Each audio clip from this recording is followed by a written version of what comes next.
Nandamuri Balakrishna Gopichand Malineni combination అంటేనే box office వద్ద mass జాతర మొదలైనట్టే. వీరసింహారెడ్డి వంటి భారీ హిట్ తర్వాత వీరిద్దరి కలయికలో రాబోతున్న ఎన్బీకే 111వ సినిమాపై అంచనాలు ఆకాశాన్ని తాకాయి. అయితే ఈ సినిమా షూటింగ్ విషయంలో గత కొద్ది రోజులుగా జరుగుతున్న సస్పెన్స్ కు ఇప్పుడు తెరపడింది. మొదట ఈ ప్రాజెక్ట్ ను సుమారు 170 కోట్ల భారీ బడ్జెట్ తో ఒక చారిత్రక నేపథ్యం ఉన్న కథతో చేయాలనుకున్నారు. కానీ ప్రస్తుతం మారిన మార్కెట్ పరిస్థితులు, బడ్జెట్ లెక్క దృష్ట్యా ఆ కథను పక్కన పెట్టి బాలయ్య ఇమేజ్ కు సరిపోయే పక్కా మాస్ యాక్షన్ కథను గోపీచంద్ సిద్ధం చేశారు. ఇటీవలే దర్శకుడు వినిపించిన ఈ కొత్త కథకు బాలయ్య గ్రీన్ సిగ్నల్ ఇవ్వడంతో వచ్చే మార్చి నెల నుంచి ఈ సినిమా రెగ్యులర్ షూటింగ్ ప్రారంభం కానుంది. ఈ విషయాన్ని నిర్మాణ సంస్థ వృద్ధి సినిమాస్ ధృవీకరించింది.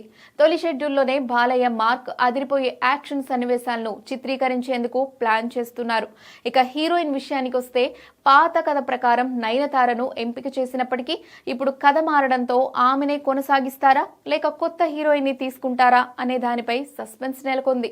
ఏదేమైనా బాలయ్య మార్క్, పవర్ఫుల్ డైలాగులు, గోపీచంద్ టేకింగ్ కలిసి మరోసారి బాక్స్ ఆఫీస్ వద్ద రికార్డులను తిరగరాయడం ఖాయమని అభిమానులు ధీమా వ్యక్తం చేస్తున్నారు.